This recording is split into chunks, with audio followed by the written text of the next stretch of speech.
So hi everyone, how are you. और आज की इस वीडियो में हम देखेंगे स्टैटिक इन जावा। तो स्टैटिक क्या होता है जावा के अंदर, ये चीज़ हम देखेंगे। ठीक है, तो जब भी हम कोई क्लास बनाते हैं तो क्लास के अंदर हम अलग अलग हमारे डेटा मेंबर होते हैं और एक मेंबर फंक्शंस होते हैं। ठीक है, तो यहाँ पे देखो मैं आपको प्रैक्टिकली बताता हूँ स्टैटिक क्या होता है।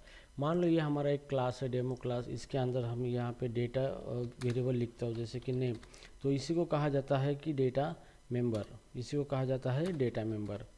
डेटा मेंबर ठीक है, जो कि वेरिएबल होते हैं क्लास के अंदर। इंस्टेंस वेरिएबल जो होते हैं उसी को डेटा मेंबर कहा जाता है, या फिर इंस्टेंस वेरिएबल कहा जाता है उसको, इंस्टेंस वेरिएबल। ओके, वेरिएबल ठीक है, इसको डेटा मेंबर कहा जाता है। और जब भी हम कोई फंक्शन यूज करते हैं क्लास के अंदर, जैसे कि पब्लिक वाइड डेमो नाम से मेथड है यहाँ पे, या फिर मैं इसको मेथड नाम देता हूँ, ये मेथड है यहाँ पे इस तरीके से। तो ये हो गया इसका मेंबर फंक्शन, इसी को कहा जाता है मेंबर फंक्शन। ठीक है, opening bracket is here. Okay, so this is called as a member function. Member function ठीक है, तो ये भी हमारा डेमो क्लास है जिसके अंदर हमने एक प्रॉपर्टी ली है, उसका डेटा है, उसी को डेटा मेंबर कहा जाता है। और जो भी फंक्शन है उसी को मेंबर फंक्शन कहा जाता है। ठीक है, सो क्लास के अंदर आप बहुत सारी चीज़ें हम ले सकते हैं, जैसे डेटा मेंबर वेरिएबल डिक्लेयर कर सकते हैं, मेथड लिख सकते हैं, या फिर किसी दूसरी क्लास को भी लिख सकते हैं, या फिर कोई इंटरफेस को भी लिख सकते हैं, या फिर इनम को भी लिख सकते हैं हम। तो जो भी हम क्लास के अंदर लिख सकते हैं वो सब क्या हो गए, क्लास के मेंबर हो गए। तो ये यहाँ पे क्लास के डेमो, ये हमारा क्लास है और ये क्लास के क्या हो गए, मेंबर हो गए। तो फिलहाल मैंने यहाँ पे सिर्फ दो टाइप के मेंबर लिए हैं, एक डेटा मेंबर है और दूसरा है मेंबर फंक्शन है यहाँ पे। ठीक है, सो अभी यहाँ पे क्या होता है कि इस क्लास के अंदर जो भी लिखा है हमने, तो बाय डिफ़ॉल्ट वो ऑब्जेक्ट से बिलोंग होता है। मतलब ये जो क्लास के अंदर हमने दोनों चीज़ें लिखी है ये ऑब्जेक्ट की होती है, इसको हम ऑब्जेक्ट के थ्रू ही एक्सेस कर सकते हैं, ऑब्जेक्ट का ही इसका ओनर ऑब्जेक्ट होता है। ठीक है, जैसे कि मान लो मैं यहाँ पे ऑब्जेक्ट बनाता हूँ, यहाँ पे demo D is equal to new demo. ठीक है, तो ये मैंने डेमो क्लास किया है और यहाँ पे मैं डी डॉट और यहाँ पे मेथड है, जैसे कि मेथड है मेरी, ये मेथड मैंने कॉल कर दी। तो बाय डिफ़ॉल्ट क्या होता है कि इस क्लास का हम ऑब्जेक्ट बनाते हैं, जैसे हमने ये ऑब्जेक्ट बनाया है यहाँ पे, तो ऑब्जेक्ट के थ्रू ही हम इस मेथड को कॉल कर पा रहे हैं। तो बाय डिफ़ॉल्ट इसके अंदर जो भी चीज़ें लिखी हुई होती है वो ऑब्जेक्ट से बिलोंग होती है। तो यहाँ पे जो भी मेंबर होते हैं क्लास के, जो क्लास के अंदर हम लिखते हैं, उसके दो ओनर होते हैं। एक होता है ओनर ऑब्जेक्ट होता है, और दूसरा क्लास खुद उसका एक ओनर होता है। ओके, तो जो भी मेंबर होते हैं उसी को डिवाइड होते हैं, दो ओनर होते हैं, क्लास एंड ऑब्जेक्ट। तो अभी हमने यहाँ पे कुछ भी नहीं यूज़ किया है, तो बाय डिफ़ॉल्ट मेंबर क्या होते हैं, ऑब्जेक्ट से बिलोंग होते हैं, ऑब्जेक्ट उसका ओनर होता है। ठीक है, तो यहाँ पे जैसे कि हमने यहाँ पे हमने मेथड कॉल की है with the help of the object, तो ऑब्जेक्ट ने इसको एक्सेस किया है, मतलब ये ऑब्जेक्ट्स के बिलोंग हो चुका है, क्लास से बिलोंग नहीं है। अगर आपको कुछ मेंबर क्लास के बिलोंग करना है, मतलब वो क्लास के होने चाहिए, ऑब्जेक्ट के नहीं होने चाहिए, वो क्लास से ही वो एक्सेस होंगे। तो इस तरीके के जो मेंबर होते हैं तो हम उसको लगाते हैं स्टैटिक, लगाते हैं यहाँ पे, और इसी को कहा जाता है स्टैटिक कहा जाता है। ओके, तो जो भी मेंबर स्टैटिक होते हैं तो मतलब वो मेंबर क्लास के होते हैं, वो ऑब्जेक्ट के नहीं होते। तो जो भी क्लास हमारा एक क्लास है तो एक क्लास के लिए एक ही मेंबर होता है, और जो मेंबर स्टैटिक वो एक क्लास के लिए एक ही मेमोरी क्रिएट करता है। ओके, जैसे हम क्लास के मल्टीपल ऑब्जेक्ट क्रिएट करते हैं तो मल्टीपल मेथड मेमोरी क्रिएट होती है, लेकिन एक क्लास है तो एक क्लास के लिए एक ही मेमोरी क्रिएट होती है। और वो क्लास के मेंबर अगर स्टैटिक है तो मतलब वो क्लास से बिलोंग करते हैं, तो उसकी भी एक ही कॉपी बनती है। और जो भी मेंबर को आपने स्टैटिक लगाया है वो आप मेंबर क्लास के, उसका मालिक कौन हो गया, क्लास हो गया, ऑब्जेक्ट नहीं हो गया। ठीक है, तो उसी को आप स्टैटिक कहते हैं। तो simply class member are called as a static. Okay, या फिर static is referred as the member whose belong to the class, इसी को हम स्टैटिक बोलते हैं। ठीक है, अब ये मेथड को भी मैंने स्टैटिक लगाया यहाँ पे, तो अभी ये मेथड और ये नेम प्रॉपर्टी ये किसकी हो गई, ये क्लास की हो गई। ओके, ये ऑब्जेक्ट की नहीं हो गई, क्यों, क्योंकि अभी ये इसका मालिक क्लास हो गया। तो इसको हम क्लास के नेम से ही रन कर सकते हैं या फिर ऑब्जेक्ट से ही रन कर सकते हैं, कोई प्रॉब्लम नहीं, बट ऑब्जेक्ट से रन करना it is a not a recommended way. ठीक है, तो यहाँ पे हम ऑब्जेक्ट का कोई लेना देना नहीं है यहाँ पे, जो भी मेंबर क्लास के होते हैं, मतलब स्टैटिक मेंबर जो भी होते हैं वो क्लास के होते हैं, और उसको क्लास के द्वारा हम एक्सेस करते हैं। ऑब्जेक्ट की वहाँ हमें कोई ज़रूरत नहीं होती। तो यहाँ पे हम कोई ऑब्जेक्ट क्रिएट नहीं करेंगे। यहाँ पे इस तरीके से हम डायरेक्टली क्लास के द्वारा उनको एक्सेस करेंगे। क्लास का नेम है डेमो, डेमो डॉट, यहाँ पे नेम नाम है, name equal to code length, ठीक है, name equal to code length. तो यहाँ पे क्या हुआ है, हमने ऑब्जेक्ट यूज़ किया है क्या, नहीं किया है, डायरेक्टली क्लास का नेम लिया है और क्लास नेम से इसकी नेम प्रॉपर्टी हमने कॉल की है। तो इसके आगे स्टैटिक लगाया है, इसलिए ये पॉसिबल हो पाया है क्योंकि इसको हमने क्लास का बिलोंग बनाया है, मतलब इसको हमने क्लास मेंबर बनाया है, इसलिए हमें स्टैटिक का इस्तेमाल करना पड़ता है, ठीक है। तो जैसे भी मैंने स्टैटिक यूज़ किया है तो ये प्रॉपर्टी अभी क्लास की हो गई, और यहाँ पे हम उसको क्लास के नाम से क्या कर रहे हैं, डेटा सेट कर रहे हैं और उसको प्रिंट करना है डेटा। तो सिस आउट, मैं यहाँ पे डेटा प्रिंट करूँगा डेमो डॉट नेम। तो मैंने उसको क्लास के नाम से ही क्या किया है, प्रिंट किया है। अब यहाँ पे ऑब्जेक्ट की कोई आवश्यकता नहीं है, ऑब्जेक्ट का कोई संबंध नहीं है उस प्रॉपर्टी से, ठीक है। तो चलो मैं इसको रन करके देखता हूँ आउटपुट क्या आता है। तो रन करने के बाद यहाँ पे देखो आउटपुट आ गया हमारा कोड लैंग, जो इसके अंदर हमने सेट किया था।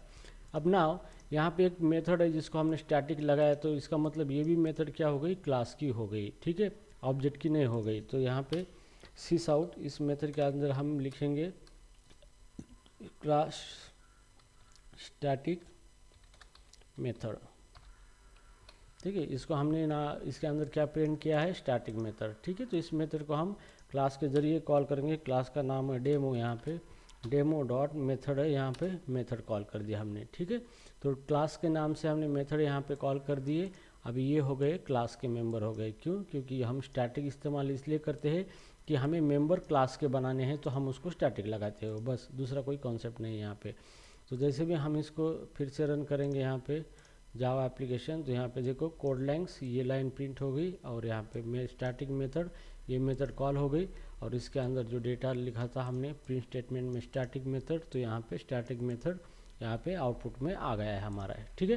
तो गाइज स्टैटिक का मतलब सिर्फ यही होता है कि हमें कोई मेंबर क्लास के बनाने हैं, ऑब्जेक्ट के नहीं बनाने, सिर्फ क्लास के मेंबर बनाने हैं, तो हम उसको स्टैटिक यूज करेंगे। और स्टैटिक मेंबर यहाँ पे एक ही मेंबर सारे ऑब्जेक्ट के अंदर आप शेयर कर सकते हो, ठीक है। जैसे मान लो कि हमें एक क्लास बनाना है, कितने ऑब्जेक्ट उसके क्रिएट किए गए हैं ये हमें पता करना है, ठीक है। तो यहाँ पे हम क्या करेंगे, सिंपली एक काउंट नाम का एक वेरिएबल लेंगे, count plus count equal to 0 नाम से हम सेट करेंगे यहाँ पे। और फिर आपको क्या करना है, यहाँ पे ये स्ट्रिंग है, इसको हम क्या करेंगे, इंटीजर करेंगे, यहाँ पे इंटीजर करेंगे यहाँ पे, ठीक है। और इस मेथड को हम निकाल के फेंक देंगे, ठीक है। तो यहाँ पे एक स्टैटिक मेंबर है हमारा, जो कि इसका और ऑब्जेक्ट का कोई लेना देना नहीं है यहाँ पे, तो इसको हम हटा देंगे, इसको एरर दे रहा है ये, ठीक है। तो यहाँ पे हमने एक स्टैटिक मेंबर बनाया है यहाँ पे, जो कि क्लास के बिलोंग है, मतलब सारे ऑब्जेक्ट इसको शेयर कर सकते हैं, ठीक है। और हम यहाँ पे कंस्ट्रक्टर बनाएंगे, जैसे कि पब्लिक, यहाँ पे पब्लिक डेमो, यहाँ पे कंस्ट्रक्टर बनाया हमने। और इस कंस्ट्रक्टर के अंदर हम क्या करेंगे, ये जो स्टैटिक मेंबर है तो इसको हम रेफर करेंगे, काउंट है तो इसको काउंट को इस तरीके से काउंट प्लस प्लस करेंगे, हर बार जितनी बार कंस्ट्रक्टर रन होगा उतनी बार ये आपका काउंट 1 से प्लस प्लस होगा, ठीक है, ओके। तो ये क्यों होगा, क्योंकि ये सब ऑब्जेक्ट के लिए इसकी एक ही मेमोरी शेयर हो रही है यहाँ पे, ठीक है। तो जितनी बार ये कंस्ट्रक्टर कॉल होगा उतनी बार ये ऑब्जेक्ट अपनी वैल्यू बढ़ाएगा, ठीक है। और आपको यहाँ पे इसको प्रिंट करना है, तो स्टैटिक मेथड लीजिए स्टैटिक, और यहाँ पे आप इंटीजर लीजिए, और यहाँ पे टोटल ऑब्जेक्ट नाम से आप एक मेथड बनाइए जो कि स्टैटिक होगी, ओके। और वो मेथड रिटर्न करेगी आपके काउंट को, कितना काउंट हुआ है, मतलब कितने ऑब्जेक्ट यहाँ पे आपने बनाए वाले हैं यहाँ पे, ओके। तो हियर स्टैटिक काउंट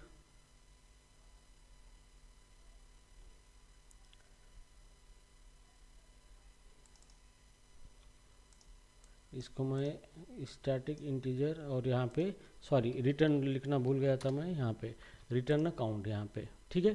तो ये हो गया स्टैटिक मेंबर, मतलब क्लास का मेंबर हो गया, और सब आप ऑब्जेक्ट के लिए ये एक ही मेमोरी शेयर करेगा, और जितनी बार ऑब्जेक्ट कंस्ट्रक्टर कॉल करेगा तो वो ऑटोमेटिकली 1 से इंक्रीमेंट होगा, ठीक है। तो मैं यहाँ पे ऑब्जेक्ट बनाता हूँ डेमो के, यहाँ पे demo D equal to new, एक बार कंस्ट्रक्टर कॉल किया मैंने यहाँ पे, एक ऑब्जेक्ट बन चुका है मेरा यहाँ पे। इसी को कॉपी करेंगे, 2 3 4 और 5 ऑब्जेक्ट यहाँ पे मैंने बनाए, D1 D2 D2 D3 D4 and D5। ठीक है, मैंने यहाँ पे 5 ऑब्जेक्ट बनाए हैं। तो 5 बार ये कंस्ट्रक्टर जब कॉल होगा तो स्टैटिक मेथड स्टैटिक काउंट जो है तो 1 से इंक्रीमेंट होगा। ओके, तो ये स्टैटिक होने की वजह से ये हर बार उसकी नई मेमोरी नहीं बनती है, एक ही मेमोरी सबके सब ऑब्जेक्ट में शेयर हो रही है। ठीक है, अब आपको इसको प्रिंट करना है तो sysout system.out.eln और आपकी मेथड जो है यहाँ पे ये मेथड आप कॉल करोगे और वो मेथड स्टैटिक काउंट कितना है वो आपको बता देगी। तो टोटल ऑब्जेक्ट नाम की मेथड है, तो इसको कॉल करना है डेमो से, क्योंकि मेथड स्टैटिक है। डॉट मेथड है यहाँ पे टोटल काउंट। तो टोटल काउंट मेथड हम अगर कॉल करेंगे तो ये मेथड रिटर्न करेगी, क्या रिटर्न करेगी यहाँ पे, टोटल काउंट रिटर्न करेगी। ठीक है, कितने ऑब्जेक्ट बने हैं यहाँ पे। ओके, तो इस तरीके से हम यहाँ पे कितने ऑब्जेक्ट बने हैं ये काउंट करेंगे यहाँ पे। ठीक है, तो चलो अभी यहाँ पे देखते हैं आउटपुट क्या आता है हमारा। मेन क्लास के अंदर run as a Java program हम लिखते हैं तो यहाँ पे देखो 5 काउंट आया है, मतलब हमने कितने ऑब्जेक्ट यहाँ पे बनाए हैं, 5। इसका मतलब 5 बार कंस्ट्रक्टर कॉल हुआ है।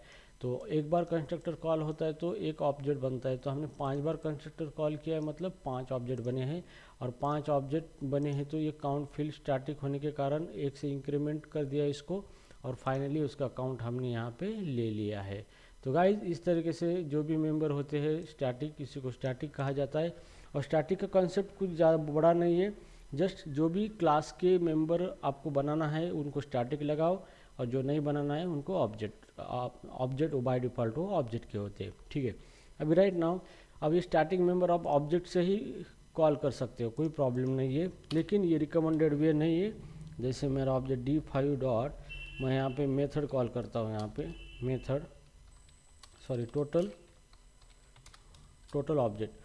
तो इस तरीके से मेथड मैंने कॉल कर दिए, तो यहाँ पे ये कहा जाता है the static method object from type demo should be access in a static way. मतलब आप ऑब्जेक्ट से भी उसको एक्सेस कर सकते हैं, लेकिन ये रिकमेंडेड वे नहीं है, आप उसको क्लास के नाम से ही ऑब्जेक्ट करना रिकमेंडेड वे है स्टैटिक मेथड को। ठीक है, तो ये गलती आप ज़्यादा मत कीजिए डेवलपमेंट में। जो मेथड स्टैटिक है उसको स्टैटिक की बेस से, मतलब क्लास के नाम से ही उसको रेफ़र करो, और जो नॉन स्टैटिक है उसको ऑब्जेक्ट के थ्रू रेफ़र करो। ठीक है, तो स्टैटिक कुछ बड़ा कॉन्सेप्ट नहीं है। Static is nothing but the only the class member. आपको क्लास के मेंबर बनाने हैं तो उसको स्टैटिक लगाओ, तो आप क्लास के थ्रू उसको हैंडल कर सकते हो। ठीक है, तो guys I hope you understand the static. Here मैंने स्टैटिक मेंबर और मेंबर फंक्शन यहाँ पे लिखे हैं। इसके आगे और भी बहुत कंसेप्ट स्टैटिक है, तो we will see one by one in this series. Okay, so guys, I hope you understand the whole concept, and we will see in a next video. Thank you so much.